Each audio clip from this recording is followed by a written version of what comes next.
kelestariannya. Innamal mu'minuna ikhwah. Ketika ada seorang laki-laki berkunjung ke sebuah desa, lalu di pintu desa itu malaikat sudah datang menjemput. Bahasa di sini apa? Jemput apa menghadang? Menyambut dan mengatakan, aina turid? Kemana kamu mau pergi? Maka dia mengatakan, uridu akhanli. Akhanli. Aku ingin mengunjungi temanku. Akhan. Akhi. Kalau dalam bahasa Arab, akhi, akhan, saudara, berarti teman. Akhanli. Hal lahu yadun alaik? Apakah saudaramu itu punya kebaikan terhadap kamu sehingga kamu harus datang jauh-jauh? La, ghaira anni uhibbuhu fillah. Saya datang karena mencintai dia di jalan Allah. Datang kepada saudara-saudara yang sama-sama semangat di atas sunnah, insyaallah, biiznillah. Saya tadi dari Bangko di malam, baru nyampe sebelum subuh. Tahu-tahu nyampe apa tahu-tahu perjalanan luar biasa. Malam tidak kelihatan apa-apa, tapi susah tidur. Alhamdulillah. Sampai di sini dekati subuh dan bertemu bermajelis dengan ikhwan semua, ikhwah atau akhwat billah. Mudah-mudahan Allah memberkahi pertemuan kita dan menjadikan kita saudara di dunia wal akhirah. Insyaallah, amin ya rabbal alamin. Beginilah keseharian orang beriman. Al-mu'minuna wal mu'minatu ba'duhum awliya'u ba'd. Dalam surah At-Taubah. Orang iman laki-laki dan orang iman wanita ba'duhum awliya'u ba'd. Sebagian adalah kekasih, penolong, bantu bagi sebagian. Apa ciri atau alamat utamanya? Allah melanjutkan ayatnya, ya'muruna bil ma'ruf wa yanhauna 'anil munkar. Dimanapun berada, sesama saudara iman, ya'muruna bil ma'ruf wa yanhauna 'anil munkar. Lalu memerintahkan kebaikan atau melarang kemungkaran. Inilah persaudaraan yang sesungguhnya manakala bertemu dan berpisah dalam urusan Allah Subhanahu wa ta'ala. Semoga kita termasuk 7 golongan yang besok dinaungi di bawah arasy-Nya Allah. Yauma la dhilla illa dhilluh. Rajulani ijtama'a fillah. 2 orang yang selalu berkumpul, bertemu dalam urusan Allah, lalu berpisah juga dalam urusan Allah Subhanahu wa ta'ala. Barakallahu fikum. Peringatan terbesar bagi kita adalah berbekal menuju akhirat. Wa tazawwadu fa inna khairaz zadi taqwa wattaquni ya ulil albab. Ikhwati fillah, Khalifah Umar adalah salah satu contoh qudwah bagi kita untuk mengingat akhirat. Tujuan kita yang asli, tujuan kita yang utama dan pertama. Apa kata beliau? Hasibu anfusakum qabla an tuhasabu. Wazinu a'malakum qabla an tuzanu. Wa tazayyanu al-ardal akbar. Hitunglah diri kamu amalanmu, persiapanmu sebelum kamu dihisab, sebelum kamu dihitung oleh Allah. Timbanglah amalanmu. Kata-kata puitis yang menyentuh hati kita, bukan artinya kita menimbang diri setelah sholat, tambah apa tidak timbangannya, bukan. Timbangkan sampai di mana amal saya. Sebelum kalian ditimbang besok di hadapan Allah Subhanahu wa taala. Wa tazayyanu al-ardal akbar yaumal ard. Berhiaslah kalian menuju hari penampilan, bahasa Jawa penampilan. Al-ardha al-akbar. Hari pertemuan, hari penampakan yang paling besar. Yauma yaqumun nas li rabbil alamin. La takhfa minkum khafiyah. Bahwa setiap manusia besok akan berdiri di hadapan Allah Subhanahu wa taala. Yauma yaqumun nas li rabbil alamin. La takhfa minkum khafiyah. Tidak ada yang dapat bersembunyi besok. Satu persatu akan menghadap Allah Subhanahu wa taala. Maka kata Khalifah Umar, berhiaslah Anda. Berhias dengan apa? Tazayyanu bil iman, wat taqwa, wal amal salih, wal akhlaq al karimah. Yang akan kita bahas. Agungnya akhlakul karimah. Ketika kita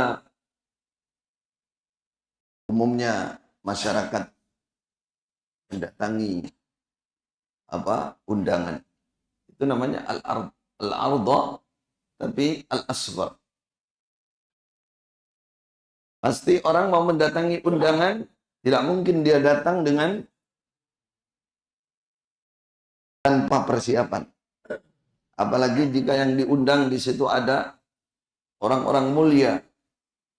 Tidak mungkin kita baju yang belum dicuci, belum mandi, ibaratnya begitu.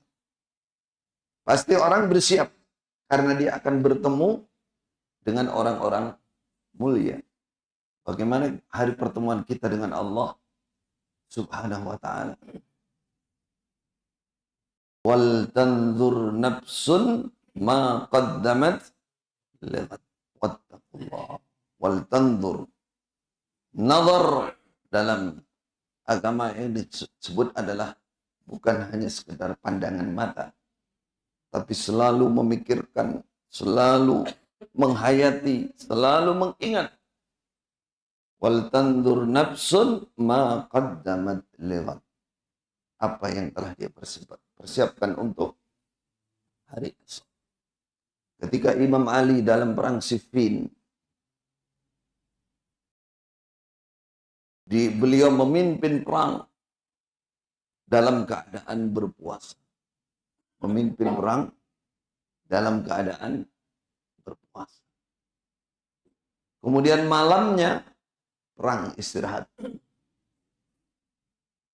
Karena gelap sama dulu. Kalau sekarang justru cari malam. Karena bisa ngirim bomnya biar nggak kena penanggal. Sama dulu malam, apa yang dikerjakan Khalifah Ali? Sholat malam. Ya mulai. Sampai orang dekatnya mengatakan, ya Imam, siyamun wa jihadun fin nahar. Thumma qiyamun fil lail. Wahai Imam, pagi berpuasa, siang berpuasa, Anda berjihad. Thumma qiyamun fil lail. Kemudian Anda masih bangun ibadah di waktu malam. Apa kata beliau? Jahaztu dzalika liyaumir rahim. Aku siapkan semuanya itu untuk hari rehlah yang panjang. Hari kiamat. Manusia kalau sudah mati, masuklah di yaumur rahil. Ar-rahil. Berangkat saudara menuju menghadap Allah Subhanahu wa ta'ala. Kita tidak tahu berapa ratus tahun dalam kuburan.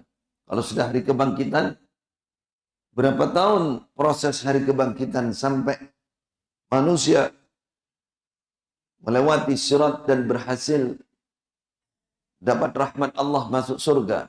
Allahumma ja'alna minhum. Berapa lama? 360, 350 tahun. Aina dalil? Fi yaumin kana miqdaruhu khamsina alfasana. Fasbir sabran. Akan dikumpulkan manusia menghadap lagi kepada Allah. Fi yaumin kana miqdaruhu khamsina alfasana. Dalam sebuah hari, miqdarnya khamsin alfasana. 50.000 tahun.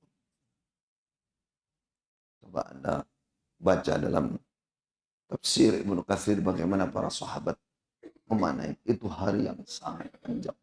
Kecuali orang-orang yang oleh Allah diberikan keistimewaan dalam kehidupannya. Dia istimewa dalam ibadahnya, istimewa dalam akhlaknya, istimewa dalam zuhudnya. Maka hari yang panjang itu menjadi hari yang pendek bagi mereka. Tapi secara umum Allah menyatakan hari yang panjang. Maka Khalifah Ali mengatakan, aku siapkan semuanya itu untuk hari perjalananku yang panjang. Saudara, penghayatan yang seperti ini yang harus kita miliki. Supaya kita selalu termotivasi untuk ibadah kepada Allah Subhanahu wa ta'ala.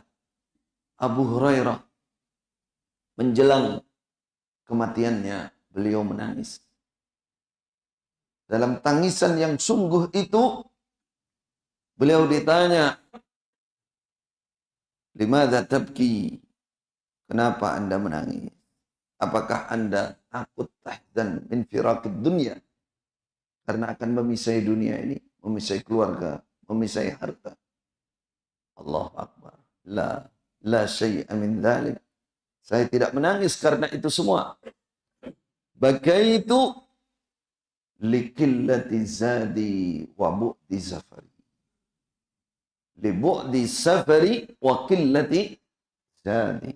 Saya menangis, kata Abu Hurairah, karena perjalanan panjang. Sedangkan bekal saya masih sedikit. Wa qillati zadi. Kalau Abu Hurairah merasa bekalnya sedikit, pakai fabina. Bagaimana kita? Sudah merasa cukup? Atau masih super sedikit? Sangat sedikit. Sangat sedikit. Bagaimana? Tidak. Abu Hurairah diceritakan kesehariannya bersama keluarga, malam itu dibagi 3. Tidak boleh dalam satu rumah. Tidur terus malam. Tidak ada. Beliau sepertiga, nanti istrinya sepertiga, nanti pembantunya sepertiga. Tidak boleh rumah kosong dari beribadah kepada Allah. Itu menyatakan qillati zati, sungguh sedikit bekal. Inilah namanya keimanan. Ini namanya al-khawf dan raja yang tinggi kepada Allah. Maka marilah saudaraku, ikhwati fillah, jaga keimanan kita, keyakinan kita bahwa hakikat kehidupan ini, kata Rasulullah sallallahu alaihi wasallam, la aisha illa aishul akhirah. Tidak ada kehidupan yang sesungguhnya kecuali kehidupan di akhirat. Dunia ini karakibin ka'abiri sabil, kata Rasulullah. Seperti orang hanya melintasi sebuah jalan. Lalu dia merasakan payah. Kemudian dia bernaung di sebuah pohon. Itulah dunia. Dan naungan pohon itu pasti ditinggalkan dan tidak akan lama. Siapa yang mau berumah-rumah di bawah pohon? Rest area saja yang sekarang ya, semuanya ada, orang nggak mungkin tinggal di situ. 1 bulan, 2 bulan aja nggak mau. Mesti dia paling istirahat sebentar. Setelah itu dia berjalan. Itulah dunia. Maka ikhwati fillah, mari jaga ar-raja wal khauf, yang sudah kita miliki, kita kembangkan, dan kita kuatkan agar kita selalu mencari celah, mencari jalan untuk keselamatan kita besok di hadapan Allah SWT. Tema kita ini saya katakan juga bagian dari fastabiqul khairat kita untuk mengejar rahmat Allah dan derajat tinggi di surga nanti. Amin ya rabbal alamin. Agungnya akhlakul karim. Kalau kita berbicara akhlakul karimah, akhlak bermakna apa? Bahasa kita. Akhlak itu bahasa Arab. Khilqah. Budi pekerti. Biasanya kalau disebut akhlak, adab itu masuk. Kalau disebut dua-duanya ada bedanya. Ada akhlak, ada adab. Kalau akhlak itu adalah budi pekerti, kepribadian, karimah yang baik. Karena kepribadian yang baik itu, maka adab perilakunya juga akan baik. Di mana keagungannya akhlakul karimah? Kalau kita memperhatikan beberapa ayat di dalam Al-Quran, contohnya awal surah Al-Mu'minun. Baik. Kemudian surah Al-Ma'arij. Yang di sana menceritakan tentang apa? Surga Firdaus. Siapakah mereka yang mendapatkan jaminan surga Firdaus? Qad aflahal mu'minun. Lanjutannya apa? Alladzina hum fi salatihim khashi'un. Walladzina hum anil lagwi mu'ridun. Ini akhlaknya sudah. Anil lagwi. Orang yang akhlaknya tinggi, punya harga diri, tidak suka duduk di tempat-tempat yang hina, yang lahan, yang menjauhkan dirinya dari Allah, dari berzikir kepada Allah. Walladzina hum lizzakati fa'ilun. Adakah hubungannya zakat dengan akhlak? Ya. Zakat itu untuk berbagi, memperhati, berempati, dan membagi. Itu akhlak. Ada. Zakat fa'il. Walladzina hum li furujihim hafidun. Menjaga fatih. Akhlak. Ada. Illa ala azwajihim. Walladzina hum li amanatihim wa ahdihim raun. Akhlak lagi. Menjaga amanat, menjaga janji. Katakan apa penutupnya?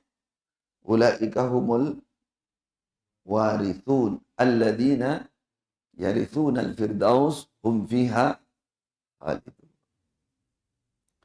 Kata Rasulullah, kalau kalian ingin surga, minta surga, mintalah surga Firdaus. Fa innahu awsatul jannah. Itu surga yang paling baik. Ayat menyebutkan ya, ciri-ciri orang masuk surga Firdaus yang banyak disebut adalah akhlak. Akhlakul karim. Betapa tingginya nilai, betapa agungnya nilai akhlakul karim. Kalau dalam surah Al-Ma'arij sama. Alladzina hum ala salatihim daimun. Orang yang istiqamah dalam salat. Terus berikutnya. Walladzina fi amwalihim haqqum ma'lum lis-sa'ili wal mahrum. Ini adab sudah. Akhlak, berbagi, mengasihani orang miskin, berbagi hartanya. Haqqum ma'lum lis-sa'ili wal mahrum. Walladzina hum min adabi ramusfikun, dan seterusnya. Di bawahnya ditutup lagi walladzina hum li furujihim walladzina hum li amanatihim wa ahdihim ra'un walladzina hum bi syahadatihim qaimun walladzina hum ala salatihim yuhafizun ulaika fi jannatin mukramun. Orang yang sangat dimuliakan di surga nanti.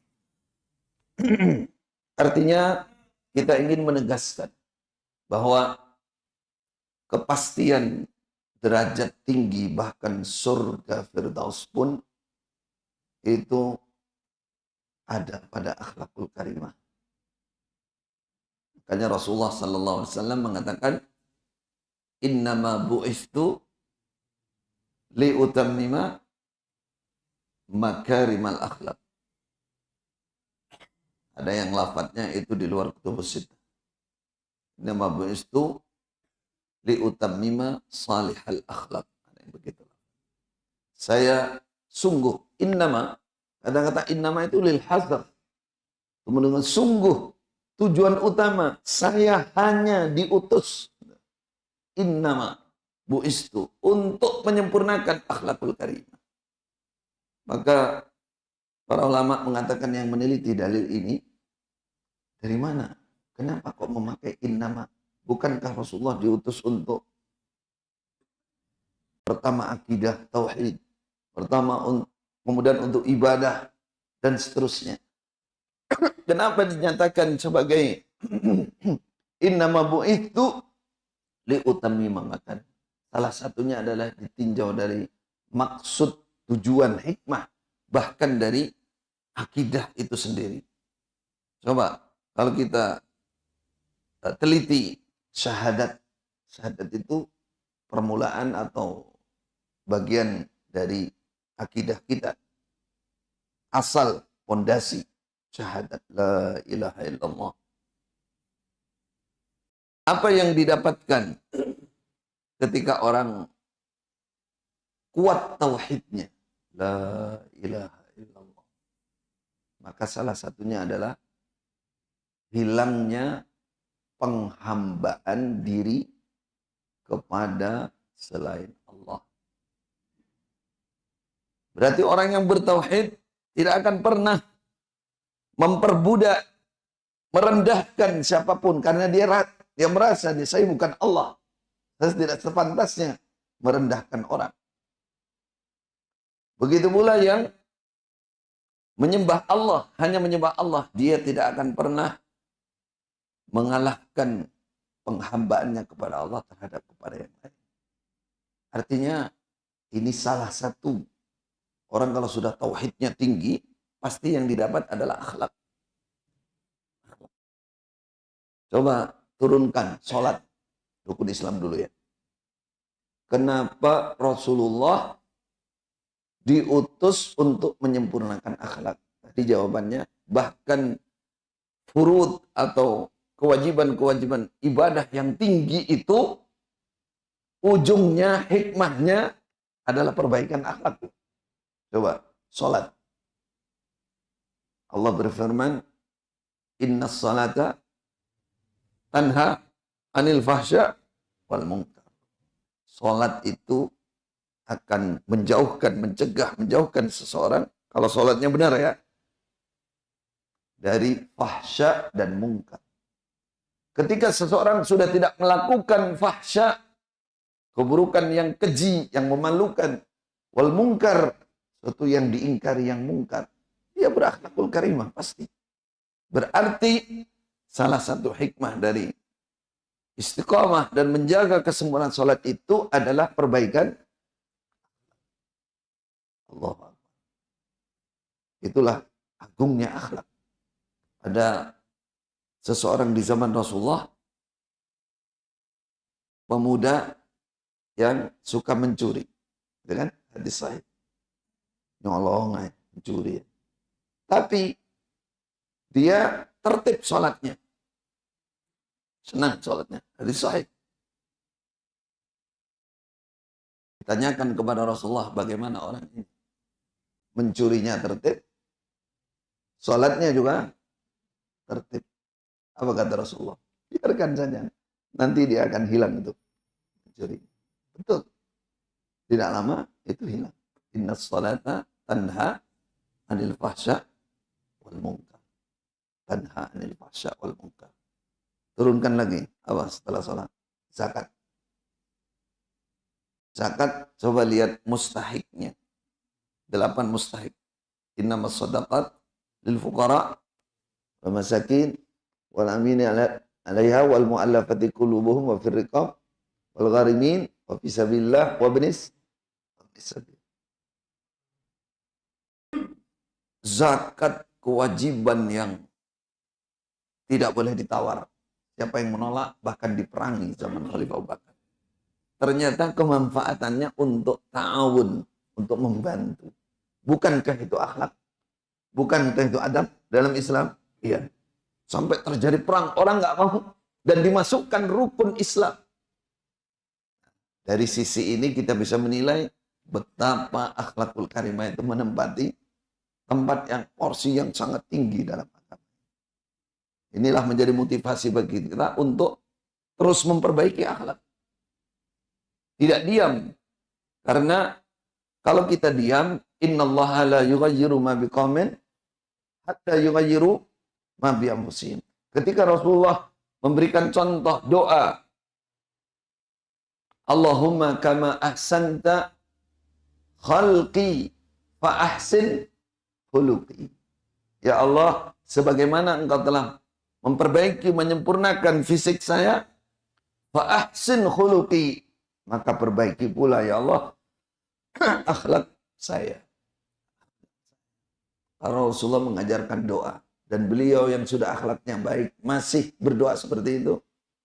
Kira-kira kita membutuhkan apa tidak? Sangat membutuhkan. Doa itu mengisyaratkan bahwa manusia ini sangat memerlukan perbaikan, namanya akhlak. Akhlakul karimah. Tidak boleh diam. Yang asalnya pemarah, asalnya pendendam, asalnya suka suudzon, asalnya takabur, ujub. Hilangkan semua sifat-sifat buruk itu. Ganti dengan akhlakul karimah, dengan adab yang tinggi di dalam agama Islam. Ada doa lagi yang dikatakan, ya Allah, Allahumma ati nafsi taqwaha wa zakkiha anta khairu man zakkaha anta waliyuha wa maulaha. Ya Allah, berikan terhadap jiwa saya ketakwaan, wa zakkiha, bersihkan jiwa saya ini akhlakul karim, wa zakkiha anta khairu man zakkaha. Engkau adalah sebaik-baiknya zat yang membersihkan jiwa saya. Bersih jiwa, tazkiyatun nufus, itu tujuan utamanya ada pada pembersihan diri dari akhlak dan adab yang buruk. Baik. Berbicara tentang agungnya akhlak, banyak sekali dalil yang menyatakan, tadi kalau kita baca ayat, surga Firdaus dominan ada pada akhlak. Kalau dalam riwayat hadis salah satunya, Rasulullah Sallallahu Alaihi Wasallam ditanya, an aksari ma yudkhilun nasa al jannah. Yang dominan, yang banyak menyebabkan seseorang masuk surga itu apa? Beliau mengatakan, faqala taqwallah wa husnul khuluq. Allah, bertakwa kepada Allah dan baiknya budi pekerti. Hubungan dengan Allah adalah ketakwaan. Hubungan dengan manusia adalah husnul khuluq. Wa khaliqin nasa bi khuluqin hasan, kata Rasulullah. Bergaulah dengan manusia dengan budi pekerti yang baik. Ketakwaan dijaga, berarti dua ini kalau kita ingat, ini yang dominan, yang banyak menjadi penyebab utama seseorang masuk surga. Ketakwaan. Apa ketakwaan? Khalifah Ali mengatakan, at-taqwa huwal khawfu minal jalil wal amalu bitanzil wal qana'atu anil qalil wal isti'dad liyaumir rahim. Yang mau kita ambil pertama, kita akan koreksi diri kita, dan kita banyak kelemahan dalam masalah ketakwaan. Al-khawfu minal jalil. Takut. Merasakan takut yang tinggi kepada Allah dan yang al-jalil. Jalla jalaluh. Kalau kita koreksi rasa takut kita kepada Allah, saudara, dibandingkan Rasulullah Sallallahu Alaihi Wasallam, dibandingkan para salafun saleh, jauh rasanya. Bahkan kita seakan nggak pernah takut sama Allah. Kapan itu terutama? Terutama ketika kita bersendirian. Ketika kita sepi, Ya, pegang jawal kita, ini contoh saja. Seakan kita tidak dilihat oleh Allah. Seakan bahwa apa yang kita perbuat tidak akan dipertanyakan oleh Allah Subhanahu wa taala. Padahal besok semua hal akan ditampakkan dan ditanyakan oleh Allah. Wa may ya'mal mithqala dzarratin khairan yara. Wa may ya'mal mithqala dzarratin syarran yara. Seberat semut hitam. Apakah itu berupa kebaikan atau sebaliknya berupa keburukan, akan ditampakkan di hadapan Allah dan akan dihisab serta ditanya, kenapa kamu melakukan ini? Ketika kita tidak mendapatkan pengampunan, waliyadzubillah, nasallahu as-salamah wal afiyah, maka dosa sekecil apapun akan berujung siksa. Pernah kita mendengar seorang wanita disiksa gara-gara mengikat kucing. Coba kita bayangkan. Biasa saja kita. Ikat kucing, tidak bisa makan sampai kucingnya mati. Berarti kan menganiaya hewan itu. Kalau menurut kita ya hal biasa saja. Kita bunuh apa mungkin ayam atau apa. Perasaan kita nggak ada apa-apa. Padahal itu di hadapan Allah besar.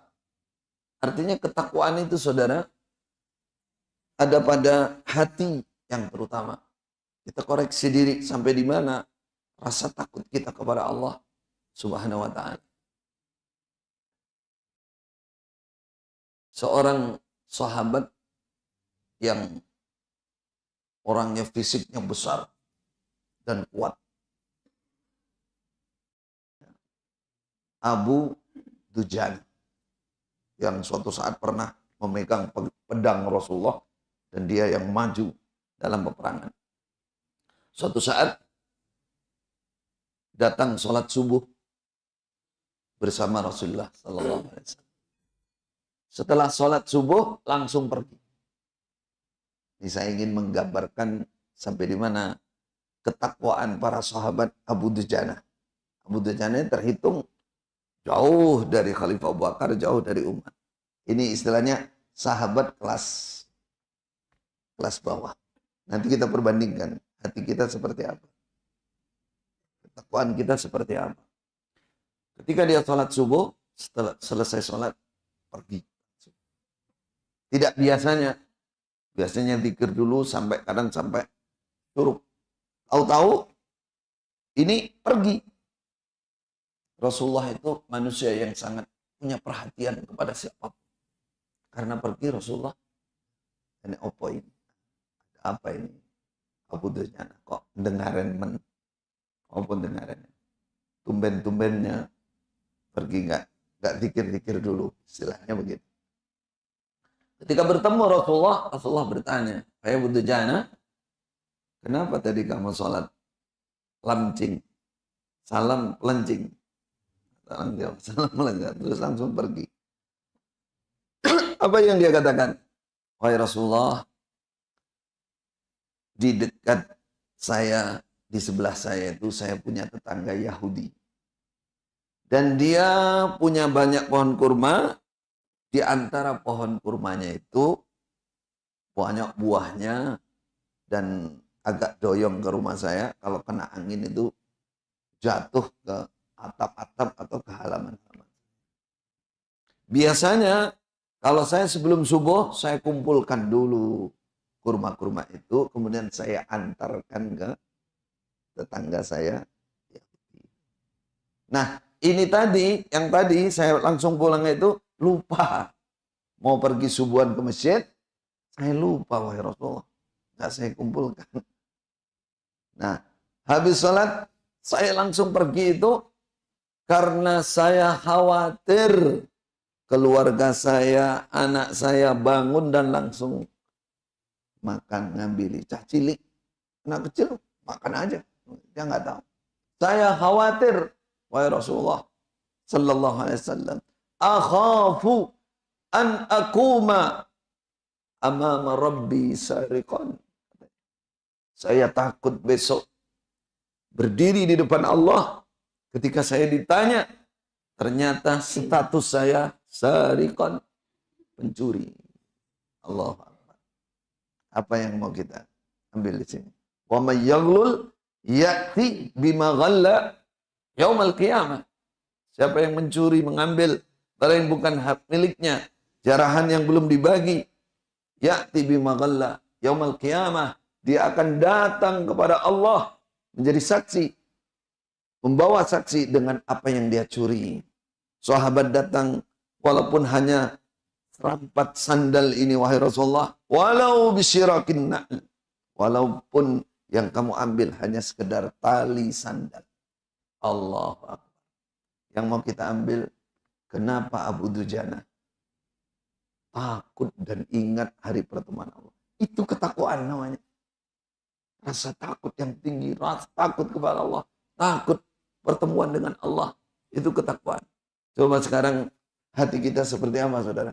Tidak usah dijawab, tapi koreksi diri. Saya juga.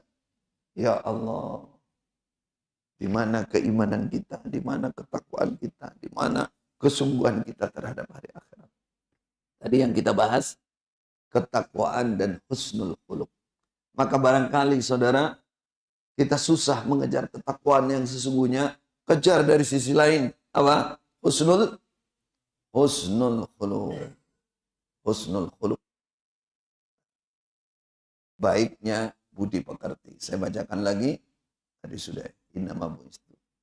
Pesan Rasulullah sallallahu alaihi wasallam, ittaqillah haitsuma kunta wa atbi'is sayyi'atal hasanata tamhuha wa khaliqin nasa bi khuluqin hasan. Sudah ya.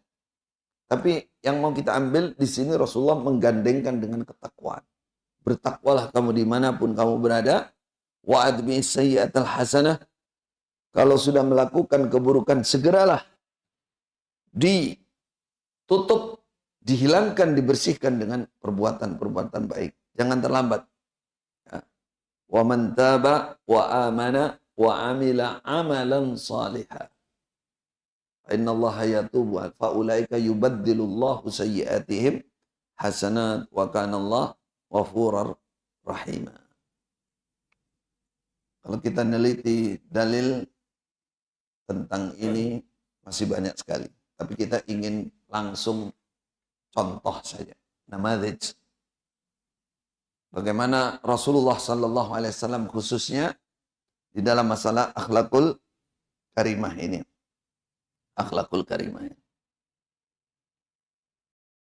Rasulullah mengatakan, "Man lam yarham saghirana wa ya'rif haqqa kabirina falaisa minna." Siapa yang tidak sayang kepada anak kecil-kecil kami, yarham saghirana. Bukan anaknya sendiri, apalagi anaknya sendiri. Kalau manusia sampai tidak sayang dengan anak sendiri, itu sudah kehilangan fitrah, kehilangan rahmat Allah. Aqra bin Habis ketika datang di Madinah melihat Nabi dan para sahabat menciumi, mengecup anaknya, cucunya.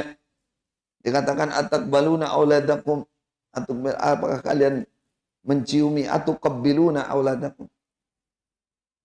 Ya. Kata Aqra bin Habis, indi, saya punya 10 anak, ma qabbaltu ahadan min. Saya tidak pernah mengecup satu pun di antara 10 anak saya. Nah, terus siapa yang kamu kecup terus setiap hari? Nah, itu rahasia perusahaan. Istrinya saja berarti. Anaknya enggak pernah. Rasulullah marah. Coba yang mau kita ambil. Rasulullah marah. Katakan beliau, awa amliku. Apakah aku bisa memiliki, bisa membela kamu ketika Allah mencabut rahmat dari hatimu? Marah. Yang mau kita ambil, ini nggak main-main, ini masalah, ini contoh akhlak, adab, memperlakukan anak. Masuk dalam agama kita. Bahkan dalam akhir hadis disebutkan, malam yarham saghirana wa ya'rif haqqa kabirina falaysa minna. Coba kata-kata laisa minna, bagaimana kaidah yang sudah pernah belajar?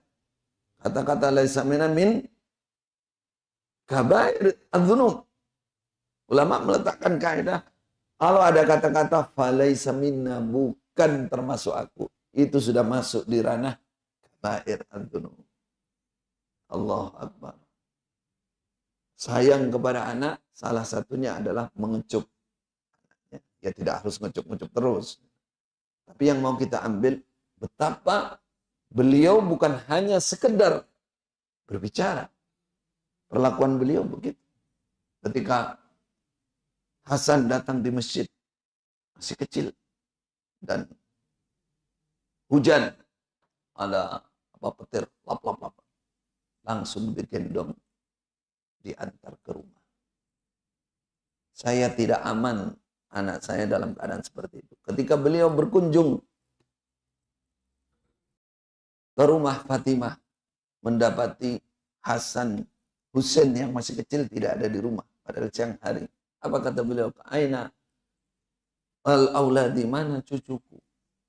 Kata Fatimah, dari tadi pagi belum sarapan. Sepertinya dibawa ke kebun kurma oleh Khalifah Ali. Digendong kebun kurma. Untuk apa? Kata orang Jawa, ngasak. Nunggu jatuhan kurma, diambil. Kalau jatuh kan boleh diambil. Sebenarnya hukum asal. Kalau Abu Dujanah tadi kan saking tingginya. Ya. Ketika siang hari itu Rasulullah langsung masuk ke cari. Menegur Khalifah Ali, tidak sepantasnya membawa anak sekecil ini, sepanas ini di waktu siang. Di waktu siang. Berarti punya perhatian, rasa sayang kepada anak kecil itu luar biasa. Beliau diceritakan ketika ketemu Hasan Hussein atau anak tirinya yang lain-lain, seperti orang kejar-kejaran. Ketemu adiknya Anas, itu di hadis sahih. Ya Aba Umair, ma fa'alan Nuwair. Gitu. Jadi anaknya Anas yang masih kecil itu punya burung. Madinah ini yang oleh Imam Asy-Syafi'i dijadikan dasar dalil bahwa di Madinah beda dengan Mekah tentang hewan buruan ya. Anak kecil ini mainan punya burung kecil. Burung asli, bukan burung dia. Setiap hari mainan, terus anak ini burungnya mati. Sedih anak ini. Rasulullah datang. Coba. Dan tahu kesedihan, penyebab kesedihan anak ini. Berarti Rasulullah masuk di alamnya anak kecil.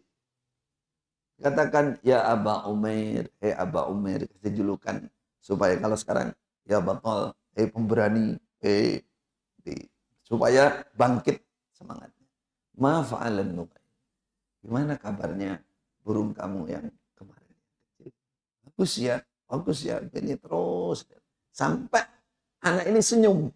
Padahal keluarganya nggak bisa ngerayu dia dalam keadaan senyum. Rasulullah bisa. Apa yang kita bayangkan di sini? Ini agama kita, saudara. Bukan hanya kepribadian, ini agama kita, ini surga kita. Ini namanya husnul khuluq, al-adab, al-hasan. Ketika Rasulullah masuk di kebun orang Ansor, lalu ada unta mendekat. Seandainya manusia itu kayak memeluk dan menangis. Unta, saudara, tahu, paham betul. Ini manusia yang punya tenggang rasa, punya kepribadian yang sangat dalam. Menangis untanya. Oleh Rasulullah dulu selalu mengatakan, man yamliku hadza man rabbuha. Siapa yang punya unta ini? Kata Rasulullah. Lalu datanglah seorang pemuda Ansar.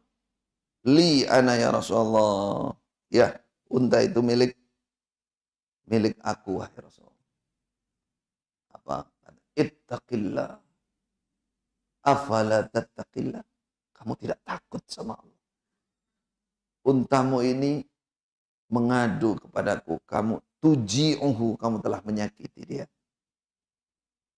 Sebagian lewat ketika muda kamu gunakan, sudah tua dia lemah, tetap kamu bebani, bahkan tidak kamu kasih makan. Ala tattaqillah, kamu tidak takut sama Allah. Yang mau kita ambil perkataan Rasulullah ini, saudara. Ini hewan.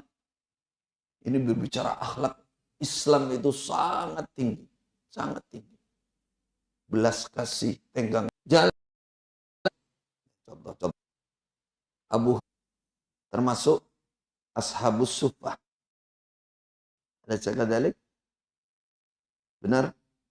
Abu Hurairah termasuk orang yang tidak punya tempat bersama teman-temannya yang tinggalnya di masjid, sahibu masjid, di emperan masjid. Kita sering mendengar bahwa Abu Hurairah sering lapar. Bukan hanya Abu Hurairah, teman-temannya yang kurang lebih 70 orang lebih itu sama.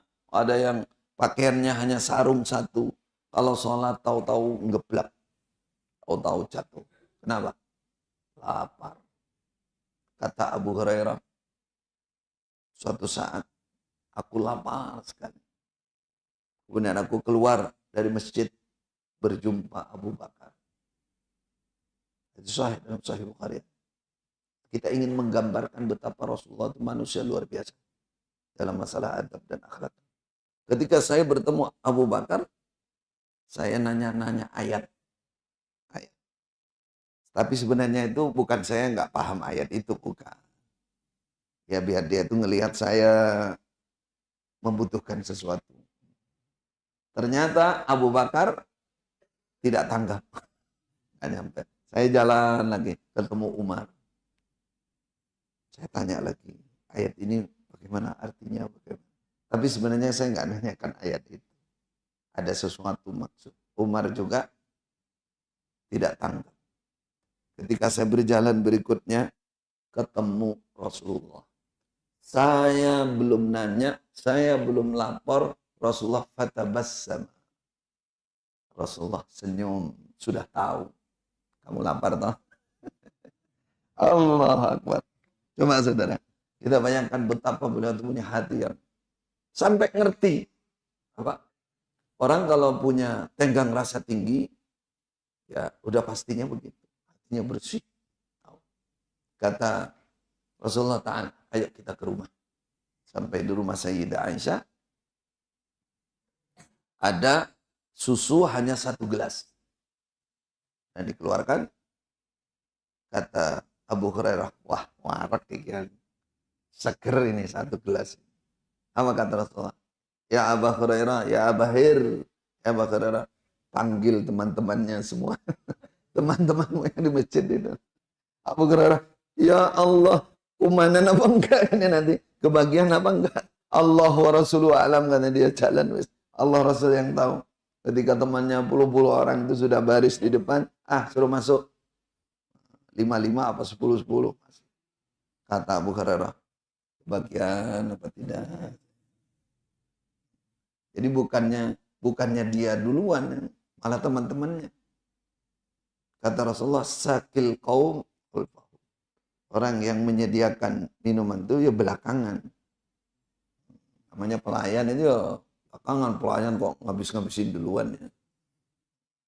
Sabar, tak deloi situ. Oh, tono kluk. Ayo minum sampai orang. Sampai semua temannya selesai. Habis itu Rasulullah senyum lagi. Bakia ana wa anta ya Bakar. Tersisa aku dan kamu. Bagaimana selanjutnya? Kata Abu Hurairah, saya dulu Nabi. Ya, isyrab. Minum dan isyrab. Laisa li maslakun. Sudah tidak ada tempat lagi wahai Rasulullah. Katanya, kalau sudah giliran saya. Maka Rasulullah terakhir minum. Coba kondisi seperti betapa beliau itu akhlaknya, kepribadiannya, ya, menghibur, menjaga, itu luar biasa. Dan ini saya katakan ini sunnah Nabi Dan ini salah satu yang membuat beliau berbeda dengan para rasul dan nabi-nabi yang lain. Wa innaka la'ala khuluqin azim fasatubsiru wa yubsiru. Maka ini hanya sebagian kecil dari contoh-contoh itu. Dan para khalifah, para sahabat semuanya berusaha tahsin, islah, taslih, memperbaiki akhlaknya. Khalifah Umar, kalau siapa yang masih punya sifat yang keras, maka keraslah seperti Khalifah Umar. Siapa punya kelembutan, lembutlah sebagaimana Abu Bakar. Kadang-kadang khilqah itu bawaan itu nggak bisa dihilangkan. Orang Madura keras katanya. Orang Aceh keras, orang Jambi lembut. Kadang-kadang lembut itu nggak kelihatan, tapi kemarahannya bertahun-tahun bersemayam. Baik, semua tentang akhlakul karimah ini menjadi perhatian khusus, ya, menjadi perhatian khusus bagi kita, karena Rasulullah tadi menggandeng akhlakul karimah. Ayatnya juga begitu, akhlakul karimah digandengkan dengan ketakwaan, dengan ibadah, bahkan kadang-kadang dalam beberapa ayat itu dominan. Berarti kesungguhan kita untuk perbaikan akhlak itu harus ada. Harus ada. Makanya Rasulullah mengatakan, siapa yang masih pemarah, kalau sedang marah disuruh apa? Kalau kamu sedang berdiri, duduk. Masih marah, tiduran. Masih berbaring, masih marah, tidur tenanan. Tidur tenanan 14. Ya. Itu banyak sekali kiat-kiat yang diberikan oleh Rasulullah. Contoh, ada laki-laki marah di masjid. Kata Rasulullah, saya ngerti kalimat yang bisa menghilangkan marah untuk orang itu. Apa kalimatnya ternyata? Gak pernah dengar. A'udzu billahi minasyaitonir rajim. Artinya Rasulullah tidak membiarkan orang suka marah. Kasih solusi supaya memperbaiki diri. Memperbaiki diri. Sering baca ta'awud. Ketika ada orang menyampaikan kepada orang yang sedang marah, Rasulullah bilang loh, ada sesuatu yang bisa menghilangkan marah kamu. Apa? Baca ta'awud. Majnun anak. Saya disuruh baca ta'awud, dikira gila aku apa? Majnun. Soalnya masih marah, harusnya nunggu dulu dia hilang marahnya baru dikasih tahu. Jadi Bapak Ibu Saudaraku yang dirahmati oleh Allah, semoga kita termasuk hamba-hamba Allah yang mau dan suka serta selalu berusaha perbaikan akhlak dan bisa mencapai akhlakul karimah yang dicontohkan oleh Rasulullah sallallahu alaihi wasallam. Amin ya rabbal alamin. Insyaallah waktunya cukup, dan jika ada 1-2 pertanyaan barangkali monggo. Kadang-kadang kalau nggak dibuka itu ada yang komplain karena ingin sesuatu yang ingin diketahui. Tidak ada, alhamdulillah. La tas'alu an asya in tubda lakum tasu. Jangan banyak bertanya. Ini kalau dijawab bisa berat. Khair. Barakallahu fikum. Mohon maaf jika ada penyampaian saya yang kurang dan lebihnya jazakumullah khair. Barakallahu fikum. Wassalamualaikum warahmatullahi wabarakatuh. Subhanallah.